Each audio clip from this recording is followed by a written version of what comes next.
തിരുവചനം എസെക്കിയേൽ 28-ാം അധ്യായം. ടയർ രാജാവിനെതിരെ. കർത്താവ് എന്നോട് അരുളിച്ചെയ്തു, മനുഷ്യപുത്രാ, ടയർ രാജാവിനോട് പറയുക, ദൈവമായ കർത്താവ് അരുളിച്ചെയ്യുന്നു, അഹങ്കാരത്തള്ളൽ കൊണ്ടു നീ പറഞ്ഞു, ഞാൻ ദേവനാണ്, സമുദ്രമധ്യേ ദേവന്മാരുടെ സിംഹാസനത്തിൽ ഞാൻ ഇരിക്കുന്നു. എന്നാൽ നീ ദൈവത്തെപ്പോലെ ബുദ്ധിമാനെന്ന് തന്നെത്താൻ കണക്കാക്കുന്നെങ്കിലും നീ ദൈവമല്ല, മനുഷ്യൻ മാത്രമാണ്. തീർച്ചയായും നീ ദാനിയേലിനേക്കാൾ ബുദ്ധിമാനാണ്. ഒരു രഹസ്യവും നിന്നിൽ നിന്ന് മറഞ്ഞിരിക്കുന്നില്ല. ബുദ്ധി കൊണ്ടും വിവേകം കൊണ്ടും നീ ധനം സമ്പാദിച്ചു, പൊന്നും വെള്ളിയും നിന്റെ ഭണ്ഡാരത്തിൽ സംഭരിച്ചു.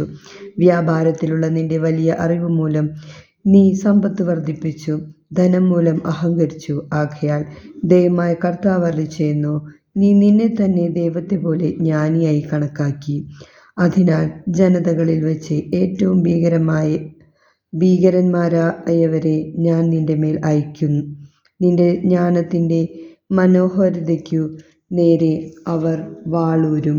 നമ്മുടെ കർത്താവായ ഈശോ മിശിഹായ്ക്ക് സ്തുതി.